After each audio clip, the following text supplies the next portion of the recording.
Welcome back to another episode of Branded Intent. My name is Brian, and I'm joined by... My name is Jay. Today's episode is entitled Branding Success, Measuring and Maintaining Your Brand Health. What can we do to keep our fingers on the pulse of the health of our brand?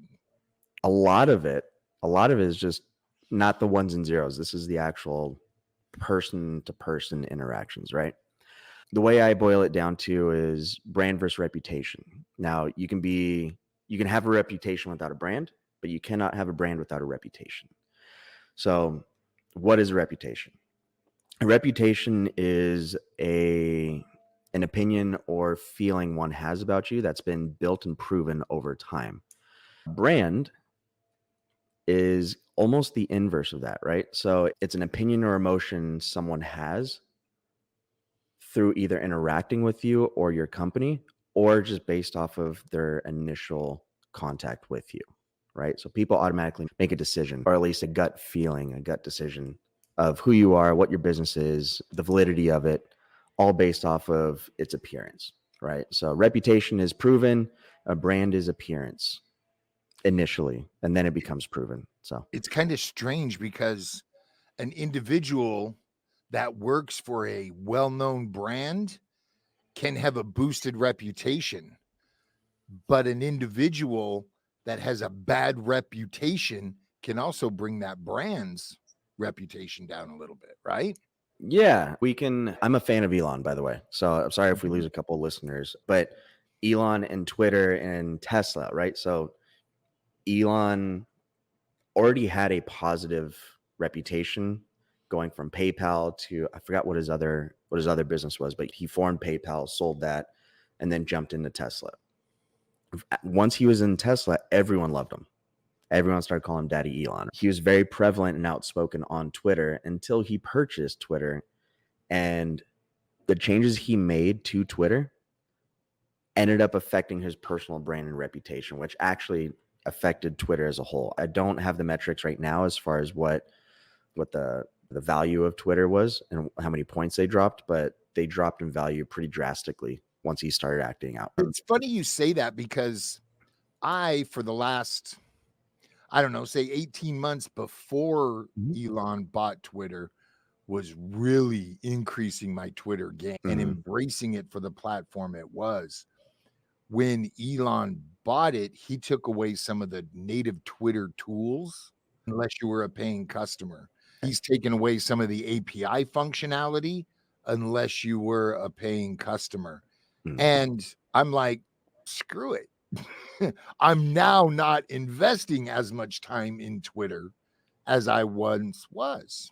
I think, or I don't mean to get off topic or rabbit hole this a little bit, but yeah, no, I've definitely noticed specifically with scheduling out social media posts. It seems unless you're a paying customer with the X platform, Twitter platform, you can no longer schedule posts to go out natively through Twitter, right? Yeah. That's a hurdle, especially for content producers, for any brands, anyone. From Elon's perspective or from Twitter's perspective, they figured out a new income stream by doing that. So pros, cons, depending on where you're standing. Yeah. Totally understand it, but but your actions, and I guess this is something to highlight, your actions drastically affect your business and you, and that can affect your reputation or your brand. So understanding the difference between the two and understanding what your actions will do to either is crucial in maintaining a healthy brand for you and your company. And you know what? I'm making a note here. That's why I was looking away. In a future episode, we'll specifically do an episode on social media for content creators, because I have some strong opinions, I'm sure, as well as you do, Jay. And I often look at analytics of the platform, not just my personal analytics on them. But that'll be a great conversation for a future episode. Yeah. No, we'll jump into it deeper for sure. Speaking of analytics, what are some critical measuring points somebody can have to gauge the health of their brand? Lots of people get hung up on followers. I see followers as, they're definitely important, but we've seen people who have 50,000 followers, but they purchase 95% of them. So Right. that 95%, they're just dead accounts that inflate the follower account, but the actual interactions are abysmal, right? So interactions, in my opinion, are the most important metric. Interactions, that's people who, once they consume your content or click on a video, if they physically click on your video to expand it, let's say you're on Instagram and you're scrolling and you click on that and it goes from a 4x5 to your full screen, that's an interaction, right? If people are commenting or liking or sharing or saving, anything like that's an interaction. Looking at how many people are interacting with your piece of content versus how many people are viewing it, you can actually get an idea of, people, if you have higher views, fewer interactions, you can say, this is something that was entertaining, but maybe I need a call to action. Maybe I need a call to action to get people to interact the way I want them to. So followers, interactions. I had another one. I'm blanking. Well, engagement, interactions. Huge. Yeah, engagement, interactions, huge. Yeah. Follows people sharing your content. That one interaction is massive in most algorithms as well. Let's take a look and break it down, I guess, chunk by chunk. We have social media, multiple social media platforms with their own analytics. Web traffic, huge if your brand has a website of its very own, which those analytics are phenomenal for you if you're trying to get people to your site and or time on site. List growth, if you run a mailing list or a Substack, how large is your list? What's the consistency of growth? Word of mouth. When I running the studio for the last 6 years, word of mouth's brought in more customers than paid ads combined. From print to social to, it's been word of mouth is huge. Yeah, referral networking for me has also been pretty huge in my business. I personally have a hard time tracking referrals like that, like at least getting the metrics, right? It's hard to gauge that, but I don't know. Maybe we find a tool. Maybe there's a tool or app for that. Custom field in your shiny CRM, brother. Yeah. Yep. Okay. All right. Yeah. Third-party aggregators. I use a service called Trust Index where it aggregates Facebook, Yelp, Google, and a couple other platforms and brings all of those reviews together, 5-star plus written, and gives me an average or health overall. Those are great tools to help aggregate all this data. Revenue. If you've got a great brand, your revenue should be increasing. Churn. How frequently are people leaving you? Is it a free trial and then they're gone, or have they been with you for 3 months and gone, 6 months, etc.? What's that churn rate? And one thing I put on here that I think, and I'm going to add one I don't have on the list, Glassdoor and Yelp. I look at those two as combined because, in my opinion, it's almost extortion. I have to pay Yelp not to have them advertise my competitors when people pull up my page. And getting a negative review pulled down that's completely bogus is impossible. See, I enjoy those negative reviews because I timestamp everything. So any negative review that is specific to a service or an instance that happened, I'm not going to go back and forth, but I'll be like, hey, actually, I understand this is how you're feeling. We just offer you this. Wish this would have gone a little more positive or a little bit more to your liking. I think I don't get reviews very often on Yelp, but the 3 bad reviews I received back in 2022. Yeah, 2022, October 2022. It was because emails and deliverables didn't hit their inbox. They hit a junk folder or a spam folder. So it's little things like that. But yeah, I almost look forward to them. I didn't know you had to pay to keep other competitors off of your page. Yeah, if you're not a paying Yelp member, first off, if you have a brick and mortar business, they can just create your Yelp page. Right. Number one. Number two, if you don't pay Yelp on a monthly basis, then they will advertise your competitors on your Yelp page, which sucks. And then the fact that you replied to negative reviews increases, in my opinion, your brand health, because Mm, people understand that negative opinions, a lot of the time, it's out of emotion to mm, the moment, and you can't really take them to heart. Number one. Number two, I was working with a client in San Diego who somebody left a bad Yelp review that they mm, came in the back door, they were yelled at and they were knocking and all of this stuff. They were on the third floor of an mm. office building that doesn't have a back door. There's only one way in, one way out. Yeah.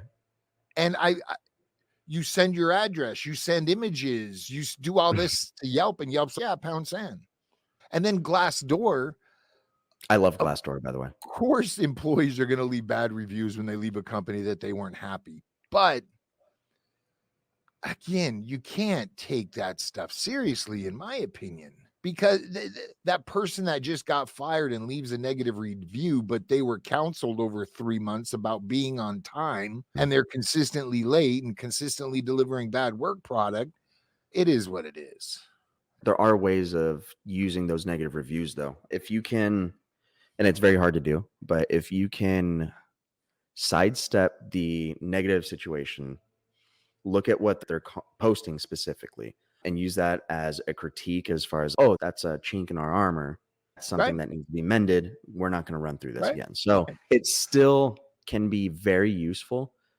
Probably not the best metric, though, to go Right. off of. Yeah. If a brand, a company has legitimate problems, you may learn about them on how to strengthen yourself from negative reviews. However, if it's over emotional, I discount the majority of it. Right. So I read into the emotion, my interpreted emotion from their rant, if you Mhm. will. But these are all things that can measure the health of your brand or reputation. Jay, anything to add to that? No, I think that's one way to measure your brand reputation and health. What about your performance? Because performance and your health are two totally different things, right? You need to be healthy in order to perform. If you're not healthy, your performance is going to be low. If you are healthy, you should have a high performing business. So, what Right. are some metrics to zero in on? When it comes to this, we can give examples of what Mhm, we think brand performance should be measured on. mhm, However, it really needs to go back to that entity's goals. When Amazon first launched, they weren't planning on being profitable for 13 years. And it mhm, took them a while to become profitable. But they knew it was going to take a while to set up their infrastructure the way they intended mhm, to set their infrastructure up.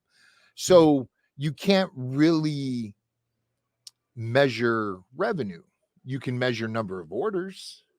You're losing mhm. money on every single order, but you're getting more orders. So more Right. people are aware of your brand. More people are utilizing your platform to purchase the products, Mhm, then books you wanted. Growth is an easy metric. And I think people that automatically go to new revenue might be a little short sighted. I mhm, think me as a podcast producer, I would rather have 5 phenomenal shows with tons of engagement, tons of downloads, tons mhm. of growth than 50 shows that are just average. So it's all, do I want to tell great stories or do I want to tell a lot of stories? So going back to your goal, that's where you can set up how you're going to measure your brand performance over whatever period of time you establish. All right. Between growth and engagement, how would you boil that down into, let's say, you have a podcast studio, right? Mhm. So, how would you boil down growth and engagement into actual items you can measure, actual measure metrics? You know me, I like my data. I do have that field. Every time somebody refers a customer to me, even if it's a lead, that's tracked. And I can pull up any customer and I can see how many referrals they've sent me progressed to becoming customers. Those people I look at as my super users, even though it's a Mhm. service and not a system. They're out there evangelizing Sitch Radio. Of course, I'm going to keep them happy because they're talking about me left and right to the point people are walking in the door, calling me on the phone, sending me emails to do business with me. That's an we don't have that in our notes, but that's an interesting metric. Figuring out what your referral likelihood is going to be. Yeah. If you have a properly like a proper health to your company and your brand, and you're performing at the expected level or exceeding the expected level Mhm. of performance, yeah, you should have a high referral rate. Yeah, So, and Stitch Radio doesn't have an affiliate program. They're not rewarded for sending me mhm. customers other than, if they call up and say, "Hey, I'm gonna be an hour late, can we still do it?" I'm gonna do everything I can in my power to accommodate them. That I might not do for the, "Yo, sorry, you missed your time. We're booked," type of customer. And it's Right. just because they're doing so much for me. No, that's pretty neat. That's pretty neat. How would we say that laterally for entrepreneurs and business owners that don't have a podcast studio? So how would that be clients? Would that I know we're not trying to zero in on revenue because that seems like an obvious one. Yeah. How do we zero in on that? It's as simple as, how did you hear about us? If they send you an email, "Hey, I found you here," or "So and so said you might be able to help me," log that, track that somehow. Working in this industry, it's an audible product. And when Mm, people are driving down the road and they're like, "Oh, XYZ company, I need to check them out. That sounds cool." They go home and they Google XYZ company, find contact information. And they're like, "Dude, I need your product. I need your service." If you don't take the time to ask, "How did you hear about us?" "Oh, I was listening to this podcast." You're losing out on measurables to say whether that show is working or not. Drop down form. How did you hear about us? And giving them some options. There's several ways to ask that question. If the phone rings, ask that question.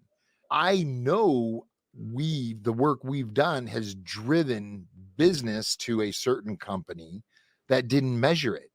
And then they come to me saying, "We're going to cut back on your services because we don't feel it's working." This is the thing. They weren't UTMing their links. I was using a short URL service, UTMing the links. So I define knew UTMing for anyone viewing that doesn't know. tracking that traffic, Perfect. universal tracking metric or something.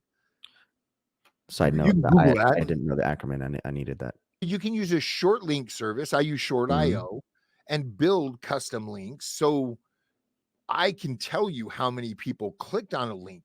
That doesn't mean I can track them Googling company XYZ when Right. they get to their desktop or their phone when they're no longer driving or in a place to do. I have it. We've said it on this show before. If you can't measure it, you shouldn't be doing it because there's no way to tell whether it's working or not. And if you are doing it, figure out how to measure it and what those measurements mean. If Otherwise, it's you not, might cut off a service that's actually driving traffic for you. But these are all items you can actually track, right? So this is ones and zeros. They have apps, they have CRM things. It seems to be mostly off of forms and backlinks. One way of getting a bead on what your performance is for your brand, which is a little bit more abstract, is what is the company opinion? What is the community opinion for your brand, your company, your service, right? And there's really no, as far as my understanding, there's really no other way of understanding what that is outside of interacting with your customers, right? So since everything's social media, look at what people are saying on Twitter, look at what people are saying under your posts. If people aren't talking about you, you obviously still need a little bit more room to grow. People aren't talking about me. I'm definitely in my growth periods, but how they are talking about you is a direct correlation to how you're performing and what your company's health is. and let me add this. Every 6 to 8 months, I send out a URL to a survey about Sitch Radio. And I Mm, ask my existing customers, "Could you please take 4.5 minutes?" I always come up with some weird number because, mm, "Can you take 10 minutes? Can you take 9.5 minutes?" "Oh, it's only 9.5. I'll do it." yeah. And I ask them for feedback. And the questions aren't to make me feel good. The questions are written to help me understand how I can better serve them. And they're not always fun to read, but Are the they not? fact no, I Okay. don't ask for a name or a number, but you can tell. I work with these Okay. people week after Oh, week. okay. Okay. Oh, All right. Yeah. so yes, the form is anonymous. However, Yeah. and I think a lot of people don't. Everybody loves to hear somebody give them attaboys. Nobody loves to hear the constructive criticism or where they feel I'm falling short. And some of the questions are worded that way. Where am I falling short? What do I suck at? Because they're going to put something down, and I read them. I digest them for a few days. I go back and read them once the emotions are gone. And I put things into place. I'll add things to my to-do list to be better. Jay, the Accountables group. I put out a survey already for those of us involved in the Accountables weekly meetings, and nobody answered it. I take that as a good thing. Not great, but no one's saying bad things. That's the thing, is specifically in that group, right? For everyone involved, it seems like they're already getting an immense amount of value out of that group. So it's hard to go through and critique anything that needs to change if things are working the way you want them to. Maybe a good counter example right here, we have Lucasfilms, right? So if you're a Star Wars fan, they were acquired by Disney, what was it, over a decade ago? It was like or late 2010s or something. And in the last 10 years, Disney's put out a number of Star Wars projects, a number of Star Wars films, and the community in which Star Wars, that is hyper focused on Star Wars, almost at every point has given critiques, immediate feedback, just immediately flooding all of social media with, what is this? Oh, you nailed it on this piece. This is not Star Wars. This is something else. So I don't know. You could do forums, but you could also just look at the conversation, and it just depends on what systems you have in place and what time you have. I guess one takeaway from all of that, though, and this is where similarities converge. Whether or not you can understand the critique is one thing, but what you do with it after says a lot about you and your company, right? So Star Wars, the IP for Star Wars, is losing a lot of money. It's been tanking for the better part of the last 3-4 years at this point. Disney and the Star Wars execs, the people in charge of those projects, they are not listening to the actual community that Star Wars is propped up on. Whereas for you constantly are looking at the feedback, and you take that feedback, no matter how uncomfortable it is, and you do something about it to try and minimize the opportunity for that feedback from other people. I don't know. And I look at it as they might be unhappy and they might leave me, but if I learn from it and I fill the gaps and I do everything in my power to ensure that doesn't happen again, or I improve on those points, that could be worth 5 customers in 2 years. So you always have to think long term. And in the back of everyone's mind, A, the customer's not always right. 2, even the customer knows that. And we can't keep everybody happy. I do free webinars a couple a month, and oh, I wish you'd do these in the PM hours in the East Coast. That's middle of the workday on the West Coast, and I primarily serve the West Coast. But then I'll do 2, 1 PM West Coast, 1 PM East Coast, and no one shows up for the East Coast. Oh, that's too late. You should do it earlier. Or there's always somebody with an issue. You can't keep everybody happy all the time. Give them a few options that work for you. And if nobody shows, then, pull back on that service. Or a workaround for that is to have evergreen webinars. I just have it scheduled for 15 minutes after they sign up. Because I just jumped into a potential strategy specifically for a webinar, right? What are a few other strategies for maintaining brand health and success? Internal workflow, I think, is huge. If on a few areas, if I know employee A is 3 weeks ahead on scheduling out content, I know that customer is at least 4 weeks ahead on creating that content. My employee's happy because they're ahead of schedule. That's a good workflow. If, for example, I have a show on Thursday, whom I've had 3 communications with the host, and I still don't have a title for that episode, something's broken. Is it me? Is it them? Are they busy? Did they forget? But that's where the conversation comes in. I think a lot of people fail to ask either, hey, is there an issue? Hey, what can I do so we don't have this problem again? How did you hear about us? Don't be scared to communicate with people. But that content production workflow sings volumes from internal employee health to customer content creation health. What do you think, Jay? Yeah, I think a company without systems is like a ship without sails, right? Or a boat without sails. It's not going to get very far.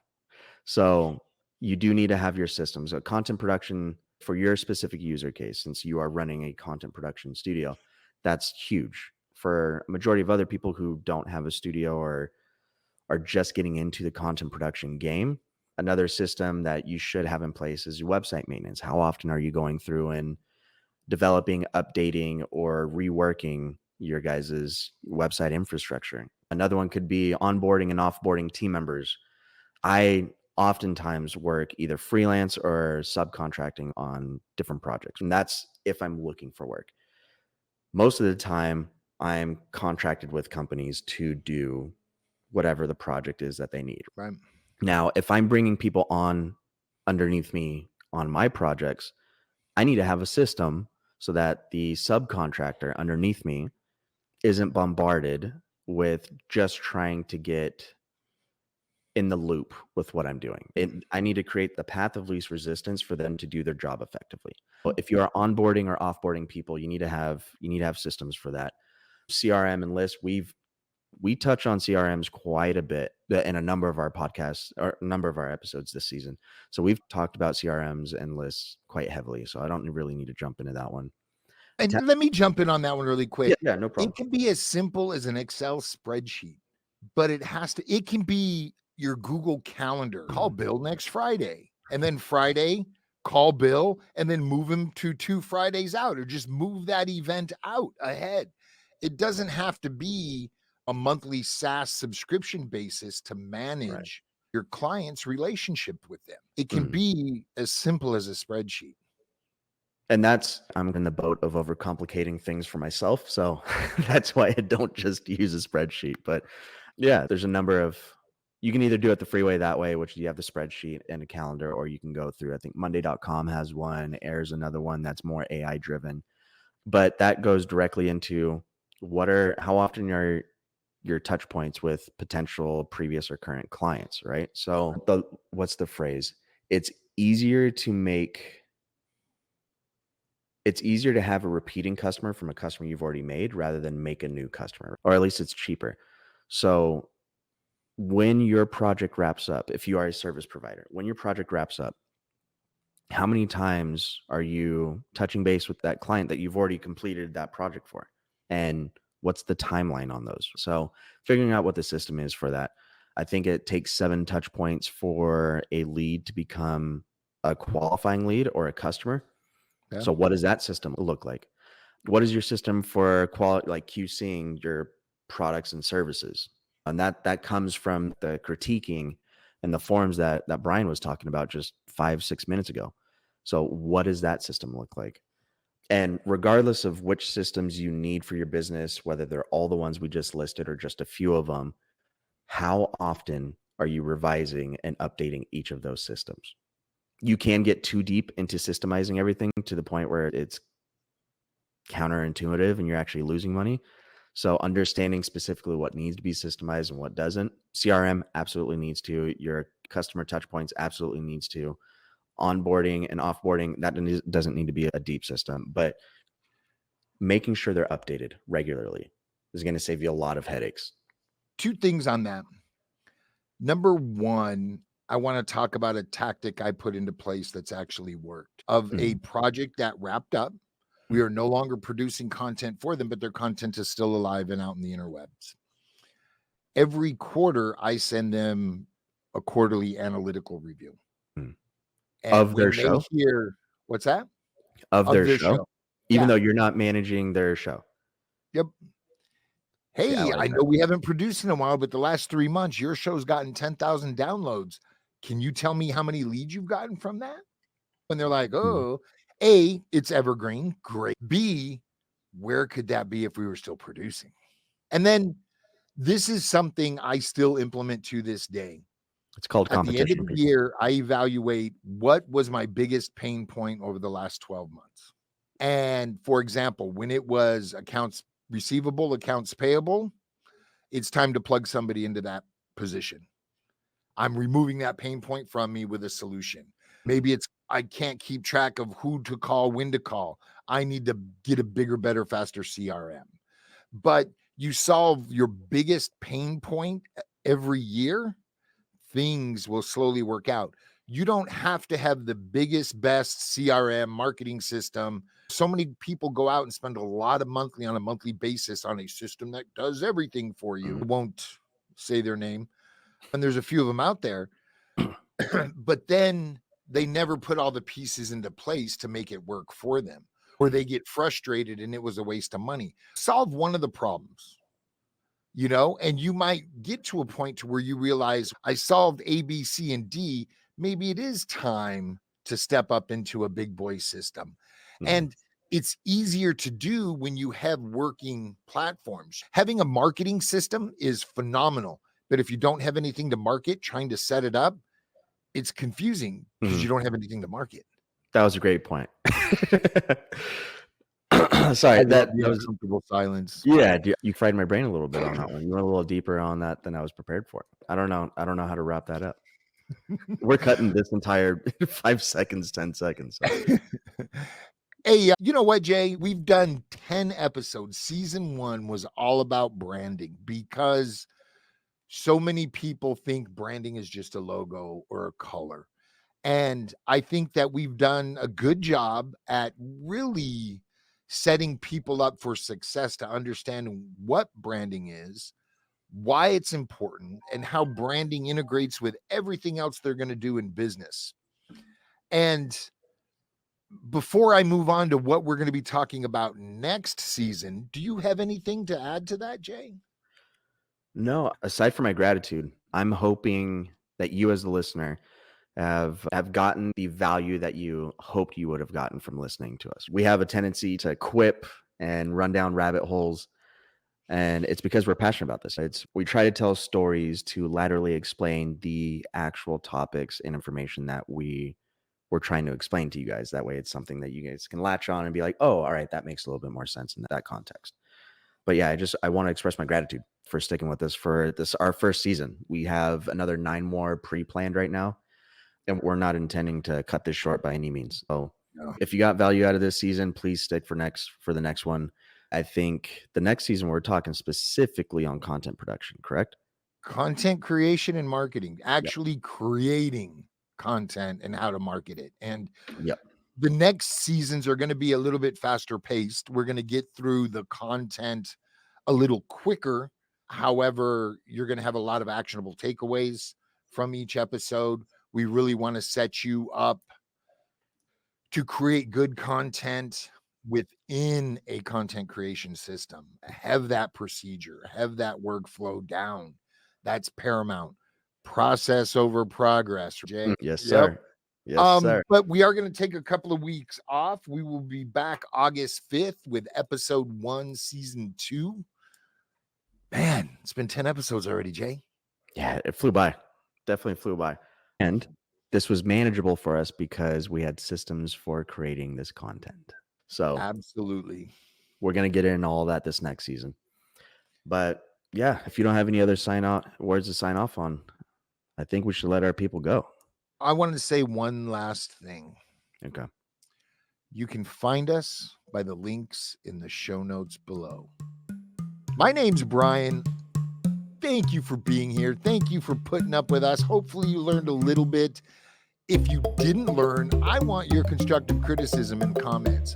Email me. Hit me up on the accountables. If you learned something, give us a thumbs up, a 5-star review, say a few kind words. It goes a long way.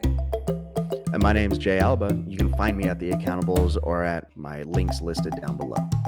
We appreciate you guys' time for this season. We're looking forward to you guys for this next one. We'll see you in a few weeks. Peace.